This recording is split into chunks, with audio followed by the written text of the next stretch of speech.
نحمده ونستعينه ونستغفره ونؤمن به ونتوكل عليه ونعوذ بالله من شرور أنفسنا ومن سيئات أعمالنا من يهده الله فلا مضل له ومن يضلل فلا هادي له ونشهد أن لا إله إلا الله ونشهد أن محمدا عبده ورسوله أما بعد فإن خير الحديث كتاب الله وخير الهدي هدي محمد صلى الله عليه وسلم وشر الأمور محدثاتها وكل محدثة بدعة وكل بدعة ضلالة وكل ضلالة في النار. أعوذ بالله من الشيطان الرجيم. بسم الله الرحمن الرحيم. يا أيها الذين آمنوا اتقوا الله حق تقاته ولا تموتن إلا وأنتم مسلمون. وقال تعالى: يا أيها الناس اتقوا ربكم الذي خلقكم من نفس واحدة وخلق منها زوجها وبث منهما رجالا كثيرا ونساء واتقوا الله الذي تساءلون به والأرحام إن الله كان عليكم رقيبا. وقال تعالى: يا أيها الذين آمنوا اتقوا الله وقولوا قولا سديدا يصلح لكم أعمالكم ويغفر لكم ذنوبكم ومن يطع الله ورسوله فقد فاز فوزا عظيما. وقال تعالى: ولقد خلقنا الإنسان ونعلم ما توسوس به نفسه ونحن أقرب إليه من حبل الوريد إذ يتلقى المتلقيان عن اليمين وعن الشمال قعيد ما يلفظ من قول إلا لديه رقيب عتيد وجاء سكرة الموت بالحق ذلك ما كنت منه تحيد ونفخ في الصور ذلك يوم الوعيد وجاءت كل نفس معها سائق وشهيد لقد كنت في غفلة من هذا فكشفنا عنك غطاءك فبصرك اليوم حديد وقال قرينه هذا ما لدي عتيد ألقيا في جهنم كل كفار عنيد مناع للخير معتد مريب الذي جعل مع الله إلها آخر فألقياه في العذاب الشديد قال قرينه ربنا ما أطغيته ولكن كان في ضلال بعيد قال لا تختصموا لدي وقد قدمت إليكم بالوعيد ما يبدل القول لدي وما أنا بظلام للعبيد. وقال عز وجل في موضع آخر: خذ العفو وأمر بالعرف وأعرض عن الجاهلين وإما ينزغنك من الشيطان نزغ فاستعذ بالله إنه هو السميع العليم. محترم حاضرین جمعہ اور پردہ نشین خواتین اسلام، ابھی خطبہ مسنونہ کے بعد میں نے آپ لوگوں کے سامنے سورۃ الاعراف کی 2 آیتیں تلاوت کی ہیں. ان 2 آیتوں میں اللہ تعالیٰ نے نبی کریم صلی اللہ علیہ وسلم کے توسل سے، ان کے حوالے سے امت کو کچھ اہم باتوں کی تعلیم دی. اللہ تعالیٰ نے فرمایا: خذ العفو، اے پیغمبر معافی کو لازم پکڑیے، وَأْمُرْ بِالْعُرْفِ، اور بھلائی کا حکم دیجیے، وَأَعْرِضْ عَنِ الْجَاهِلِينَ، اور جو نادان قسم کے لوگ ہیں، جو جاہل قسم کے لوگ ہیں، ان سے اعراض کیجیے، ان کے منہ مت لگیے. اور چونکہ معاف کرنے کا حکم دیا گیا، معاف کرنا آسان نہیں ہوتا، شیطان بڑے وسوسے ڈالتا ہے، اس لیے آگے کہا گیا وَإِمَّا يَنزَغَنَّكَ مِنَ الشَّيْطَانِ، اور جب تم کسی کو معاف کرنا چاہ رہے ہو، جب تم کسی کو معاف کرنے کے لیے جا رہے ہو اور تمہارا نفس اکسا رہا ہے تمہیں نہ معاف کرنے پر، تو سمجھ جاؤ کہ یہ شیطانی وسوسہ ہے. اس لیے فوراً اعوذ باللہ من الشیطان الرجیم پڑھ لو، انہ هو السمیع العلیم، یقیناً اللہ تعالیٰ سننے والا ہے اور نیتوں کو جاننے والا ہے. حضرات، ایک مومن کی یا ایک مسلمان کی جو مثالی صفات ہیں، جن صفات کو اسے اختیار کرنا چاہیے، ان میں سے ایک صفت ہے عفو درگزر، یعنی جو لوگ ہمارے حق میں غلطی کریں انہیں معاف کرنا، کیونکہ مومن انتقامی مزاج کا نہیں ہوتا. ایک مومن، ایک سچا مومن، ایک پکا مومن، ایک مثالی مومن بدلہ لینے کی مزاج کا نہیں ہوتا. اللہ تعالیٰ نے اہل ایمان کی سورہ آل عمران میں جو صفات بیان کی ہیں، ان میں سے ایک صفت یہ بیان کی وَالْكَاظِمِينَ الْغَيْظَ وَالْعَافِينَ عَنِ النَّاسِ، اللہ کے مومن بندے وہ ہیں جو غصے کو پینے کا ہنر جانتے ہیں، جو غصے کو پی جاتے ہیں، نہ صرف غصے کو پی جاتے ہیں بلکہ جس نے ان کے حق میں غلطی کی ہے ایسے لوگوں کو وہ معاف بھی کر دیتے ہیں۔ واللہ یحب المحسنین، اور اللہ تعالیٰ ایسے محسن بندوں کو پسند کرتا ہے، ایسے محسن بندوں سے محبت رکھتا ہے۔ حضرات، معاف کرنا اور معافی یہ ایسی صفت ہے کہ اللہ تعالیٰ کو بہت پسند ہے۔ معاف کرنا اور معافی یہ صفت ایسی صفت ہے کہ اللہ تعالیٰ کو بہت پسند ہے، اور اس کے بندوں میں سے جو لوگ معاف کرتے ہیں وہ بندے اللہ تعالیٰ کو بہت پسند ہیں۔ اور اس کی سب سے بڑی دلیل یہ ہے کہ اللہ تعالیٰ کے جو اسماء حسنی ہیں، جو اس کے 99 نام ہیں، ان میں سے ایک نام ہے العفو۔ العفو، معاف کرنے والا، درگزر کرنے والا، بندوں کی خطاؤں سے درگزر کرنے والا، بندوں کی لغزشوں کو معاف کرنے والا، بندوں کی معصیتوں کو درگزر کرنے والا، بندوں کے گناہوں کو معاف کرنے والا، العفو۔ اور دیکھیے شب قدر جیسی عظمت والی رات میں، شب قدر جیسی عظمت والی رات میں جو دعا مجھ کو اور آپ کو سکھائی گئی وہ دعا کیا ہے؟ اللہم انک عفو تحب العفو فاعف عنی، پروردگار تو بڑا معاف کرنے والا ہے، تحب العفو، معافی کو پسند کرتا ہے، لہذا میری التجا ہے، میری دعا ہے، میری درخواست ہے کہ تو مجھے معاف کر دے، میری غلطیوں کو تجاوز کر۔ پتہ چلا میرے بھائیوں، یہ صفت اللہ تعالیٰ کو بہت پسند ہے، بہت پسند ہے۔ حضرات، زندگی میں اگر ہمیں کوئی ستاتا ہے، زندگی میں ہمیں کوئی تکلیف دیتا ہے، زندگی میں ہمیں کوئی پریشان کرتا ہے، زندگی میں ہم پر کوئی شخص ظلم کرتا ہے، زندگی میں کوئی ہمارے حق میں غلطی کرتا ہے، تو شریعت ہمیں بدلہ اور انتقام لینے کی اجازت ضرور دیتی ہے۔ آپ بدلہ لے سکتے ہو، آپ انتقام لے سکتے ہو سامنے والے کے ساتھ، آپ ریونج لے سکتے ہو۔ وَجَزَاءُ سَيِّئَةٍ سَيِّئَةٌ بِمِثْلِهَا وَإِنْ عَاقَبْتُمْ فَعَاقِبُوا بِمِثْلِ مَا عُوقِبْتُمْ بِهِ، جس نے تمہارے ساتھ جیسا ظلم کیا ہے، جیسا معاملہ کیا ہے، جیسا رویہ اختیار کیا ہے، جیسا سلوک اس نے تمہارے ساتھ کیا ہے، ویسا تم سلوک اس کے ساتھ کر سکتے ہو۔ بدلہ لینے کی اجازت شریعت نے ضرور دی ہے، لیکن ساتھ میں شریعت یہ بھی کہتی ہے کہ معاف کرنا سیکھو، درگزر کرنا سیکھو۔ معاف کرنا یہ افضل ہے، معاف کرنا یہ بہتر ہے، معاف کرنا یہ اچھا ہے۔ قرآن نے کہا وَلَمَنِ انتصر بعد ظلمه، اور جو شخص اپنے اوپر ظلم ہونے کے بعد بدلہ لیتا ہے، بدلہ لینے میں کوئی گرفت نہیں ہے۔ اگر کسی کے اوپر ظلم ہوا اور سامنے والے سے وہ بدلہ لیتا ہے، بدلہ لینے میں کوئی گرفت نہیں، کوئی پکڑ نہیں ہے، کوئی گناہ نہیں ہے، بدلہ تم ضرور لے سکتے ہو، لیکن وَلَمَنْ صَبَرَ وَغَفَرَ إِنَّ ذَلِكَ لَمِنْ عَزْمِ الْأُمُورِ، اگر کوئی شخص صبر کر کے سامنے والے ظالم کو معاف کرتا ہے، یہ بہت بڑا حوصلے کا کام ہے، یہ بہت بڑی عظمت والی بات ہے۔ اور ایسے بندے کا مقام اور مرتبہ اللہ تعالیٰ کے پاس کچھ اور ہی ہے میرے بھائی۔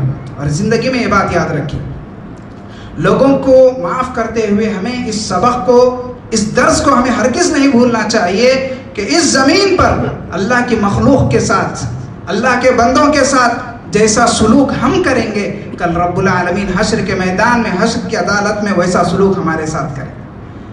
جیسا سلوک ہم اس زمین پر اللہ کی مخلوق کے ساتھ، اللہ کے بندوں کے ساتھ کریں گے، ویسا ہی سلوک کل حشر کی عدالت میں، کل حشر کے میدان میں رب العالمین سلوک کرنے والا ہے۔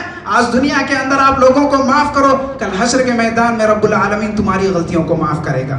آج دنیا کے اندر لوگوں سے درگزر کرو، کل حشر کی میدان میں رب العالمین تمہاری غلطیوں سے درگزر کرے گا۔ آج دنیا کے اندر لوگوں کے عیبوں پر پردہ ڈالو، کل رب العالمین تمہارے عیبوں پر پردہ ڈالے گا۔ وَلْيَعْفُوا وَلْيَصْفَحُوا أَلَا تُحِبُّونَ أَن يَغْفِرَ اللَّهُ لَكُمْ، اللہ تعالیٰ اس آیت میں کہہ رہا ہے میرے بندوں کو چاہیے کہ وہ معاف کریں، عفو درگزر سے کام لیں، کیونکہ اللہ تعالیٰ آگے اس آیت میں فرما رہا ہے الا تحبون ان یغفر اللہ لکم، اللہ تعالیٰ اپنے بندوں سے پوچھ رہا ہے کہ تم نہیں چاہتے کہ کل قیامت کے روز اللہ تعالیٰ تم کو معاف کرے۔ تو یاد رکھیے جیسا سلوک ہم رب العالمین کی مخلوق کے ساتھ، رب العالمین کے بندوں کے ساتھ اس زمین پر ہم کرتے ہیں، کل حشر کے میدان میں خالق ہمارے ساتھ ویسا سلوک کرنے والا ہے۔ حضرات، دنیا والوں کی سوچ یہ ہے، دنیا والوں کا نقطۂ نظر یہ ہے، دنیا والوں کی تھنکنگ یہ ہے، آج دنیا یہ سمجھتی ہے کہ معافی ایک بزدلی ہے، معاف کرنے کو بزدلی سمجھتے ہیں، معافی کو بزدلی کا نام دیتے ہیں، اور معاف کرنے والا بھی یہ سوچتا ہے دل میں کہ میں معاف کروں گا تو دنیا والے کیا سمجھیں گے، دنیا والے کیا کہیں گے، دنیا والے کیا بولیں گے؟ میرے بھائیوں، دنیا والوں کے نقطۂ نظر کو چھوڑ دیجیے. آپ دنیا والے کیا سوچ رہے ہیں آپ اس کو چھوڑ دیجیے. یہ سوچئے کہ اللہ کی نظر میں یہ کتنا بڑا کام ہے. اللہ تعالیٰ کہتا ہے معاف کرنا یہ بڑے لوگوں کا کام ہے. معاف کرنا بڑا انسان وہ ہے جو معاف کرتا ہے اور معاف کرنے کا ہنر کو جانتا ہے. ما عافى عبد عن مظلمة يبتغي بها وجه الله عز وجل الا زاده الله بها عزا يوم القيامة. اگر کوئی شخص اپنے اوپر ظلم ہونے کے بعد، اپنے اوپر زیادتی ہونے کے بعد، اپنے اوپر کچھ ہونے کے بعد سامنے والے سے بدلہ لینے کی طاقت اور قوت رکھتا ہے، سامنے والے سے ریونج لے سکتا ہے، سامنے والے کو مار سکتا ہے، سامنے والے کو گالیاں دے سکتا ہے، سامنے والے سے انتقام لے سکتا ہے، اس کے باوجود سامنے والے کو مارتا نہیں، گالیاں نہیں دیتا، معاف کرتا ہے. تو اللہ تعالیٰ کہتا ہے، اللہ کے نبی صلی اللہ علیہ وسلم فرما رہے ہیں، اللہ تعالیٰ ایسے شخص کو عزت و سربلندی سے نوازے. ایسے شخص کو اللہ تعالیٰ دنیا میں بھی کامیابیاں دے گا، دنیا میں بھی ترقیاں دے گا، اور آخرت میں تو ہے ہی ہے ایسے شخص. حضرات یاد رکھیے، معاف کرنا، لوگوں کی غلطیوں کو نظر انداز کرنا، لوگوں کے عیبوں پر پردہ ڈالنا، یاد رکھیے یہ پیغمبرانہ صفت ہے، یہ پیغمبروں کے اخلاق ہیں، یہ پیغمبروں کی شان ہے. دیکھو یوسف علیہ السلام بچپن میں بھائیوں نے کیا کیا سازشیں کی، کیا کیا مکاریاں کی، کیا کیا پلاننگیں کی، اور بچپن کی معصومیت میں باپ سے جدا کیا، گھر سے جدا کیا، اور لے جا کر ایک ویران کنویں میں پھینکا ہے. کتنی بڑی آزمائشوں کا سامنا کرنا پڑا یوسف علیہ السلام کو، اور چوری کا الزام بھی لگا. یہ صرف فقط سرق اخ له من قبل، اتنا بڑا الزام. اور یاد ہے آپ معلوم، ایک وقت وہ بھی آیا، ایک گھڑی وہ بھی آئی کہ یہی یوسف جن کو انہوں نے بچپن میں باپ سے جدا کیا تھا، کنویں میں پھینک کر آئے تھے، چوری کا الزام لگایا تھا، یہی یوسف آج مصر کے تخت و تاج کے بادشاہ بنے بیٹھے ہیں. یہی یوسف مصر کے تخت و تاج کے بادشاہ بنے بیٹھے ہیں. اور یہ بھائی جنہوں نے مکاریاں کی تھی، جنہوں نے سازشیں کی تھی، جنہوں نے مختلف قسم کی پلاننگ کی تھی، آج یوسف علیہ السلام کے سامنے رحم و کرم کی بھیک مانگ رہے ہیں. آج یوسف علیہ السلام کے سامنے رحم و کرم کی بھیک مانگ رہے ہیں اور کہہ رہے ہیں قالوا تاللہ لقد آثرك اللہ علینا وإن كنا لخاطئین. جب یوسف علیہ السلام کے بھائیوں کو پتا چلا کہ یہ یوسف ہے، یہ وہی یوسف ہے جنہیں ہم نے بچپن میں گھر سے نکالا تھا، باپ سے جدا کیا تھا، کنویں میں پھینک کر آئے تھے، چوری کا الزام لگایا تھا، جب انہیں پتا چلا کہ یہی یوسف ہے تو کہنے لگے اللہ کی قسم یوسف ہمیں پتا نہ تھا کہ اللہ تعالیٰ نے تمہیں چن لیا ہے، ہمیں پتا نہ تھا کہ اللہ تعالیٰ نے تمہیں رسول بنانے والا ہے. ہم نے تمہارے خلاف بڑی سازشیں کی، ہم نے تمہارے خلاف بڑی مکاریاں کی، مگر ہم تمہارا کچھ بگاڑ نہیں سکے. آج اللہ تعالیٰ نے تمہیں اس مقام پر پہنچایا ہے. ہم اقرار کرتے ہیں کہ ہم گنہگار ہیں، ہم اقرار کرتے ہیں کہ ہم خطا کار ہیں، ہم مانتے ہیں کہ ہم سے غلطی ہو گئی. بھائیوں نے غلطی کا اعتراف کیا. یوسف علیہ السلام نے جواب دیا لا تثریب علیکم اليوم، لا تثریب علیکم اليوم. بھائیو جاؤ، آج کے دن کوئی گرفت نہیں، آج تمہاری کوئی پکڑ نہیں، آج کے دن کوئی زبردستی نہیں. جو کچھ تم سے ہوا اللہ تعالیٰ اس کو معاف کرنے والا ہے، اللہ تعالیٰ اس پر رحم کرنے والا ہے. حضرات پیارے نبی صلی اللہ علیہ وسلم کی زندگی، پیارے نبی صلی اللہ علیہ وسلم کی حیات طیبہ کو دیکھیے آپ. پیارے نبی صلی اللہ علیہ وسلم کی پوری زندگی عفو و درگزر سے عبارت ہے. آپ صلی اللہ علیہ وسلم کی زندگی میں آپ کو معافی اور درگزر جگہ جگہ ملے گا. آپ نے معاف کیا، آپ نے سب کو معاف کیا، آپ نے اپنوں کو معاف کیا، آپ نے غیروں کو معاف کیا، آپ نے دوستوں کو معاف کیا، آپ نے دشمنوں کو معاف کیا، آپ نے منافقوں کو معاف کیا، آپ نے مشرکوں کو معاف کیا. آپ صلی اللہ علیہ وسلم نے کافروں کو بھی معاف کیا. اللہ اکبر. نبی کریم صلی اللہ علیہ وسلم کا دامن رحمت کتنا وسیع تھا، آپ صلی اللہ علیہ وسلم کا دل کتنا بڑا تھا، نبی کے ظرف میں کتنی کشادگی تھی. درخت کے نیچے سو رہے ہیں آپ صلی اللہ علیہ وسلم، درخت کے نیچے آپ صلی اللہ علیہ وسلم آرام فرما رہے ہیں، اور آپ صلی اللہ علیہ وسلم کی تلوار درخت سے لٹک رہی ہے. اتنے میں کافر چھپا ہوا دیکھتا ہے، سمجھتا ہے کہ اچھا موقع ہے، محمد کا کام تمام کر دیں گے، محمد کو قتل کر دیں گے. دوڑا دوڑا آیا، تلوار نکال لی اور سوتے ہوئے نبی کو جگایا اور پوچھا من یؤخذک منی یا محمد، اے محمد بتائیے تم اکیلے ہو، تم نہتے ہو، تم کمزور ہو، اب تم کچھ نہیں کر سکتے، اور میرے ہاتھ میں تمہاری تلوار ہے، بتاؤ اب تمہیں مجھ سے کون بچائے گا؟ پیارے نبی صلی اللہ علیہ وسلم نے پورے سکون کے ساتھ، پورے اطمینان کے ساتھ آپ صلی اللہ علیہ وسلم نے جواب دیا اللہ۔ آپ صلی اللہ علیہ وسلم نے پورے سکون اور اطمینان کے ساتھ جواب دیا اللہ۔ جیسے ہی لفظ اللہ اس نے سنا، اس کے ہاتھوں میں راشا طاری ہو گیا، اس کے ہاتھ کپ کپانے لگے، اس کے ہاتھ تھر تھرانے لگے اور اس کے ہاتھ سے تلوار نیچے گر پڑی۔ پیارے نبی صلی اللہ علیہ وسلم نے وہ تلوار اٹھائی اور پوچھا بتا اب تجھے کون بچائے، بتا تجھے اب کون بچائے گا؟ آپ صلی اللہ علیہ وسلم نے کہا کہ جا، میں نے تجھے معاف کر دیا اس لیے کہ میں بدلہ نہیں لیا کرتا۔ حضرات کیسے کیسوں کو معاف کیا پیارے نبی صلی اللہ علیہ وسلم، کیسے کیسوں کو معاف کیا آپ صلی اللہ علیہ وسلم کی۔ آپ صلی اللہ علیہ وسلم نے، آپ جانتے ہیں ہمارے پیغمبر ہمارے رسول صلی اللہ علیہ وسلم کی زندگی کا سب سے بڑا درد اور دکھ کیا ہے؟ پیارے نبی صلی اللہ علیہ وسلم کی زندگی کا سب سے بڑا زخم کیا ہے؟ کیا ہے آپ جانتے ہیں؟ آپ پیارے نبی صلی اللہ علیہ وسلم کی زندگی کا سب سے بڑا دکھ، پیارے نبی صلی اللہ علیہ وسلم کی زندگی کا سب سے بڑا زخم طائف والوں نے دیا، طائف کے رہنے والوں نے دیا۔ حالانکہ آپ جانتے ہیں جنگ احد میں آپ صلی اللہ علیہ وسلم کا سر زخمی ہو گیا تھا، آپ صلی اللہ علیہ وسلم کے دانت شہید ہو گئے تھے، آپ صلی اللہ علیہ وسلم کا سر پھوٹ کر خون بہہ پڑا تھا۔ پیارے نبی صلی اللہ علیہ وسلم کی شہادت کی افواہیں گردش کرنے لگی، پھیلنے لگی۔ ام المؤمنین حضرت عائشہ صدیقہ رضی اللہ عنہا نے آپ صلی اللہ علیہ وسلم سے پوچھا اللہ کے نبی آپ کی زندگی میں احد کے دن سے زیادہ کوئی مشکل دن آیا ہے؟ آپ کی زندگی میں احد کے دن سے زیادہ کوئی مشکل وقت آیا ہے؟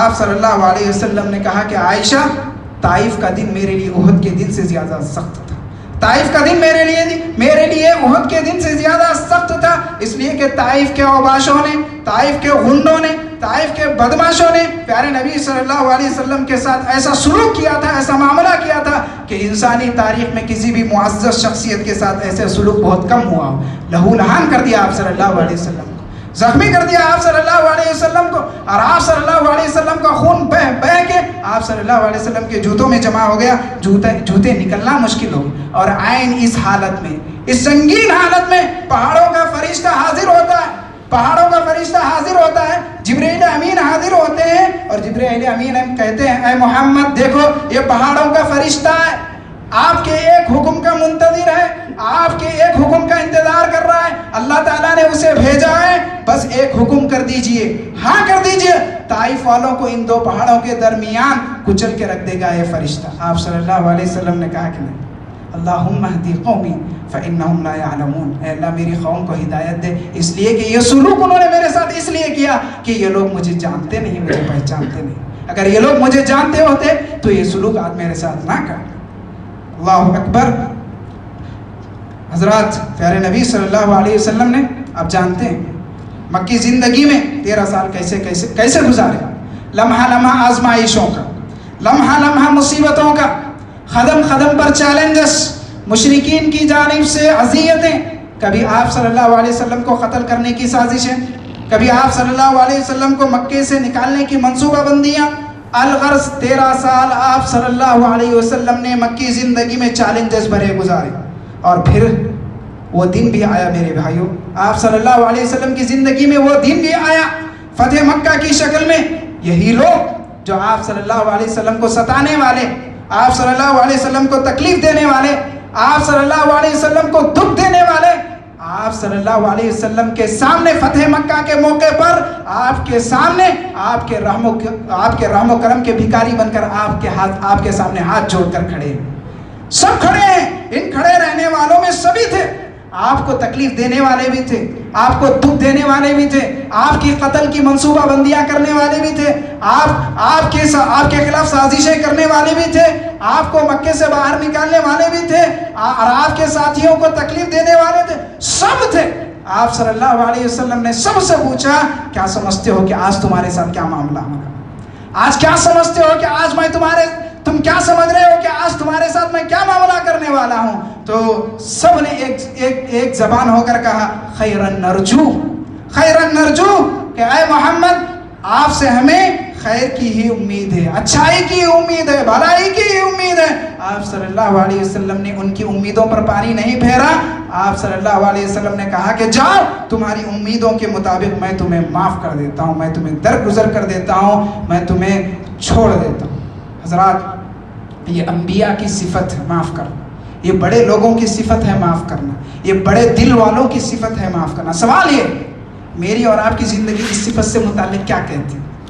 میری اور آپ کی زندگی میں یہ صفت کہاں تک پائی جاتی ہے؟ اس صفت کو لے کر میں اور آپ کتنے سیریس ہیں؟ چھوٹی چھوٹی باتوں پر گرفت کرنا، چھوٹی چھوٹی باتوں کو پکڑنا، میاں بیوی ہوں، رشتہ دار ہوں، اڑوس پڑوس ہوں، دوست و احباب ہوں، ملنے جلنے والے ہوں، تجارت و بزنس کے پارٹنر ہوں، ایک جگہ کام کرنے والے ہوں، چھوٹی چھوٹی باتوں پر گرفت کرنا، چھوٹی چھوٹی باتوں کو پکڑنا، چھوٹی چھوٹی باتوں کو بڑا مسئلہ بنانا، دلوں میں نفرتوں کو پالنا، دلوں میں جو ہے دشمنیوں کو پالنا، اور سال ہر سال یہ دشمنی کو آگے بڑھانا، نسل در نسل، خاندان در نسل، خاندان در خاندان جو ہے ان نفرتوں کو آگے بڑھانا۔ ہم نے معاف کرنا نہیں سیکھا، ہم نے معاف کرنا نہیں جانا۔ دیکھیے صحابہ کرام رضوان اللہ علیہم اجمعین کیسی کیسی بڑی بڑی بھیانک غلطیوں کو انہوں نے معاف کیا، کیسی کیسی بڑی بڑی بھیانک غلطیوں کو انہوں نے معاف کیا۔ مصطح بن اساسہ رضی اللہ عنہ کون ہے؟ مصطح بن اساسہ رضی اللہ عنہ ابو بکر رضی اللہ عنہ کے غریب رشتہ دار ہیں۔ ابو بکر رضی اللہ عنہ ان کی کفالت کرتے تھے، ان کی پرورش کرتے تھے۔ ابو بکر رضی اللہ عنہ مصطح بن اساسہ کو ماہانہ راشن دیا کرتے تھے، ان کا خرچ برداشت کیا کرتے تھے۔ اور آپ جانتے ہیں جب منافقین نے ام المؤمنین حضرت عائشہ رضی اللہ عنہا کے دامن عفت و عصمت کو تار تار کرنے کی کوشش کی، جب منافقین نے ام المؤمنین حضرت عائشہ صدیقہ رضی اللہ عنہا کی عزت و آبرو کے ساتھ کھلواڑ کرنے کی کوشش کی، ان کی عزت پر حملہ کرنے کی کوشش کی، اور حضرت عائشہ رضی اللہ عنہا پر وہ بہتان لگایا، وہ الزام لگایا جو کسی بھی پاک دامن خاتون کے لیے سب سے بڑا الزام ہو سکتا ہے۔ ہوا یہ کہ منافقین کی اس سازش میں، منافقین کی اس پروپیگنڈے میں کچھ سچے مسلمان بھی آ گئے، کچھ صادق الایمان مسلمان بھی آ گئے تھے۔ وہ مسلمان اچھے مسلمان تھے، پکے مسلمان تھے، لیکن منافقین کی جو سازش تھی، منافقین کا جو پروپیگنڈا تھا، اس پروپیگنڈے میں، اس سازش میں کچھ سچے مسلمان بھی آ گئے۔ ان میں سے ایک تھے مصطح بن اساسہ رضی اللہ عنہ۔ مصطح بن اساسہ رضی اللہ عنہ کی زبان سے وہ جملہ نکل گیا جو بات کے منافقین کہہ رہے تھے، ان کی زبان سے بھی وہ بات نکل گئی جو بات کے منافقین کہہ رہے تھے۔ ابو بکر صدیق رضی اللہ عنہ کو پتا چلا کہ مصطح یہ بات کہہ رہے ہیں، مصطح کی زبان سے یہ بات نکل رہی ہے۔ جیسے ہی سنا ابو بکر رضی اللہ عنہ کو دکھ ہوا، تکلیف ہوئی، انہیں رنج ہوا، ان کا دل ٹوٹ گیا کہ یہ مصطح جس کا خرچ میں برداشت کر رہا ہوں، جس کی کفالت میں کر رہا ہوں، جس کو ماہانہ راشن میں پہنچا رہا ہوں، آج وہ میری بیٹی پر اتنا بڑا الزام لگا رہا ہے، آج وہ میری بیٹی پر اتنا بڑا الزام لگانے میں شریک ہو رہا ہے۔ حضرت ابو بکر صدیق رضی اللہ عنہ نے قسم کھا لی، اللہ کی قسم، آج کے بعد مصطح کو ایک پائی نہیں دوں گا، ایک پیسہ نہیں دوں گا، کوئی خرچ اس کا برداشت نہیں کروں گا۔ آسمان سے وحی نازل ہوئی، آسمان سے وحی نازل ہوئی۔ کیا وحی نازل ہوئی؟ وَلَا يَأْتَلِ أُولُو الْفَضْلِ مِنْكُمْ وَالسَّعَةِ أَن يُؤْتُوا أُولِي الْقُرْبَى وَالْمَسَاكِينَ وَالْمُهَاجِرِينَ فِي سَبِيلِ اللَّهِ کہ تم میں سے جن لوگوں کو اللہ تعالیٰ نے پیسوں سے نوازا ہے، تم میں سے اللہ تعالیٰ نے جس کو دولت سے نوازا ہے، تم میں سے اللہ تعالیٰ نے جس کو مال سے نوازا ہے، ایسے لوگوں کو، غریب لوگوں کو نہ دینے کی قسم نہیں کھانا چاہیے، ایسے لوگوں پر خرچ نہ کرنے کی قسم نہیں کرنا چاہیے۔ کیا کرنا چاہیے؟ وَلْيَعْفُوا وَلْيَصْفَحُوا، چاہیے کہ معاف کریں، درگزر کریں، ان کی غلطی کو نظر انداز کریں۔ کیوں؟ اَلَا تُحِبُّونَ أَن يَغْفِرَ اللَّهُ لَكُمْ، کیا تم نہیں چاہتے ہو کہ اللہ تعالیٰ تمہارے ساتھ عفو درگزر کا معاملہ کرے؟ کیا تم نہیں چاہتے ہو کہ اللہ تعالیٰ تمہاری غلطیوں کو معاف کرے؟ جیسے ہی آیت نازل ہوئی، حضرت ابو بکر صدیق رضی اللہ عنہ نے کہا، کیوں نہیں پروردگار، بلا میں تیری رحمت کا طلبگار ہوں، میں تیری معافی کا طلبگار ہوں۔ اس کے بعد حضرت ابو بکر صدیق رضی اللہ عنہ نے جو قسم کھائی تھی، اس قسم کا کفارہ ادا کیا، اور پھر سے وہ خرچ کرنے لگے جو خرچ کے وہ مصطح بن اساسہ پر خرچ کیا کرتے تھے۔ حضرت صحابہ کرام کا یہ کردار، حضرت صحابہ کرام کے یہ اخلاق، حضرت صحابہ کرام کی یہ صفت، عفو درگزر کی یہ صفت، معاف کرنے کی یہ صفت، اسے اپنانے کی ضرورت ہے، اس کو اپنانے کی ضرورت ہے۔ آج ہم چھوٹی چھوٹی باتوں کو کتنا بڑا کرتے ہیں، ہم چھوٹی چھوٹی باتوں کو کتنا بڑا بات کا بتنگڑ بناتے ہیں۔ خاص طور پر یہ صفت، معاف کرنے کی یہ صفت رشتہ زوجیت کے لیے، میاں بیوی کے رشتے کے لیے از حد ضروری ہے۔ میرے یہ صفت میاں بیوی کے رشتے کے لیے، رشتہ زوجیت کے لیے بہت بہت ضروری ہے. اس زمین پر کوئی انسان ایسا نہیں ہے جو خامیوں سے پاک ہو. اس زمین پر کوئی انسان ایسا نہیں ہے جو کمزوریوں سے پاک ہو. اس زمین پر کوئی انسان ایسا نہیں ہے جو عیبوں سے پاک ہو. اس لیے حضرات سامنے والے کی خوبیوں پر نظر رکھو. سامنے والے کی خوبیوں پر نظر رکھو. بیوی کو چاہیے کہ وہ شوہر کی خوبیوں اور اچھائیوں پر نظر رکھے. شوہر سے اگر غلطی ہو جائے اس کی اچھائیوں کو سامنے رکھتے ہوئے, اس کی خوبیوں کو سامنے رکھتے ہوئے بیوی کو چاہیے کہ اس چھوٹی سی غلطی کو معاف کر دے. اسی طرح شوہر کو چاہیے کہ شوہر کی نظر بیوی کی اچھائیوں پر ہو, بیوی کی اچھائیوں پر ہو, بیوی کی خوبیوں پر ہو. بیوی سے اگر چھوٹی موٹی غلطی ہو جائے تو اس کی اچھائیوں کو سامنے رکھتے ہوئے, اس کی خوبیوں کو سامنے رکھتے ہوئے شوہر کو چاہیے کہ وہ بیوی کی اس چھوٹی سی غلطی کو معاف کر.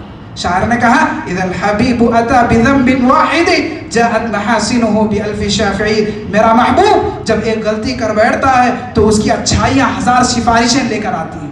غلطیوں سے کوئی پاک نہیں, کمزوریوں سے کوئی پاک نہیں, خامیوں سے کوئی پاک نہیں, عیبوں سے کوئی پاک نہیں. ہمارا مسئلہ یہ ہے سامنے والے کے اندر 90% خوبیاں ہوتی ہیں مگر ہماری نظر اس کی خوبیوں تک جاتی نہیں ہے. سامنے والے کے اندر صرف 10% خامیاں ہوتی ہیں, خرابیاں ہوتی ہیں, ہماری نظر صرف اسی تک جاتی ہے. صرف 10 خامیوں تک ہی ہماری نظر جانتی ہے. جبکہ میرے اندر کتنی غلطیاں ہیں, میرے اندر کتنی خامیاں ہیں, میرے اندر کتنی کمزوریاں ہیں, میرے اندر کتنی بہت ساری چیزیں ایسی ہوتی ہیں. لیکن میں کیا کرتا ہوں, ہم کیا کرتے ہیں, ہماری کمزوری کی کوئی نہ کوئی وجہ بتاتے ہیں, کوئی نہ کوئی تعویل کر لیتے ہیں. جبکہ سامنے والے کی چھوٹی سی چھوٹی غلطی کو بھی ہم برداشت کرنے کے لیے تیار نہیں ہوتے ہیں. یاد رکھیے حضرات, معاف کرنے کی صفت اپنے اندر پیدا کریں, معاف کرنے کی یہ حوصلہ اپنے اندر پیدا کریں. اس صفت کے لیے, معاف کرنے کی اس صفت کے لیے اس سے بڑی بات کیا ہو سکتی ہے کہ معاف کرنے سے اللہ تعالیٰ خوش ہوتا ہے. لوگوں کو معاف کرنے سے اللہ تعالیٰ خوش ہوتا ہے اور لوگوں کو معاف نہ کرنے سے شیطان خوش ہوتا ہے. دشمنیوں کو پالنے سے شیطان خوش ہوتا ہے, نفرتوں کو پالنے سے شیطان خوش ہوتا ہے, نفرتوں کو آگے بڑھانے سے شیطان خوش ہوتا ہے. اب ہماری مرضی ہے کہ ہم معاف کر کے اللہ کو خوش کرتے ہیں یا معاف نہ کر کے شیطان کو خوش کرتے ہیں. یہ ہماری مرضی ہے, یہ ہمارا مسئلہ ہے. زندگی میں اس اصول کو یاد رکھیں, زندگی میں یہ قاعدہ یاد رکھیں آپ, وَلْيَعْفُوا وَلْيَصْفَحُوا أَلَا تُحِبُّونَ أَن يَغْفِرَ اللَّهُ لَكُمْ. اس سبق کو ہم میں سے ہر ایک کو یہ سبق ہرگز نہیں بھولنا چاہیے کہ اس زمین پر خدا کی مخلوق کے ساتھ, خدا کے بندوں کے ساتھ جیسا سلوک ہم کریں گے رب العالمین کل حشر کے میدان میں ویسا ہی سلوک ہمارے ساتھ کرنے والا ہے. اللہ تعالیٰ سے دعا ہے, اللہ تعالیٰ ہم سب کو, آپ سب کو, کہنے والے کو اور سننے والوں کو کہی ہوئی اور سنی ہوئی باتوں پر عمل کرنے کی توفیق عطا فرمائے. آمین. رب العالمین ہمیں صدق دل سے, سچے دل سے دوسروں کو معاف کرنے کی توفیق عطا فرمائے. آمین. رب العالمین ہمارے اندر دوسروں کو معاف کرنے کا جذبہ اور حوصلہ عطا فرمائے. آمین. رب العالمین ہمیں انتقامی جذبات سے, بدلہ لینے کے جذبات سے اللہ تعالی ہم سب کی حفاظت فرمائے. آمین. بارک اللہ لنا ولکم فی القرآن العظیم ونفعنا وإياکم بالآیات والذکر الحکیم انہ تعالی جواد کریم ملک بر رؤوف الرحیم ورب الحلیم.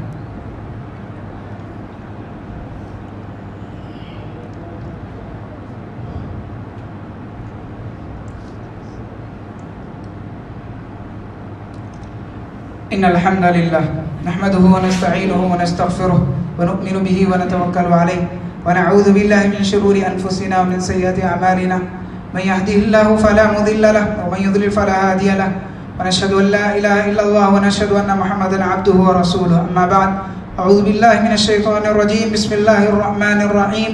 إن الله وملائكته يصلون على النبي يا أيها الذين آمنوا صلوا عليه وسلموا تسليما. اللهم صل على محمد وعلى آل محمد كما صليت على إبراهيم وعلى آل إبراهيم إنك حميد مجيد. اللهم بارك على محمد وعلى آل محمد كما باركت على إبراهيم وعلى آل إبراهيم إنك حميد مجيد. اللهم انصر من نصر دين محمد صلى الله عليه وسلم واجعلنا منهم آمين. واخذل من خذل دين محمد صلى الله عليه وسلم ولا تجعلنا معهم آمين. عباد الله رحمني ورحمكم الله، إن الله يأمر بالعدل والإحسان وإيتاء ذي القربى وينهى عن الفحشاء والمنكر والبغي يعظكم لعلكم تذكرون. اذكروا الله يذكركم وادعوه يستجب لكم ولذكر الله تعالى أعلى وأولى وجل وهم وتم وأكبر والله يعلم ما تصنعون. قوموا أقيموا الصلاة. نماز کے لیے کھڑے ہو جائیں.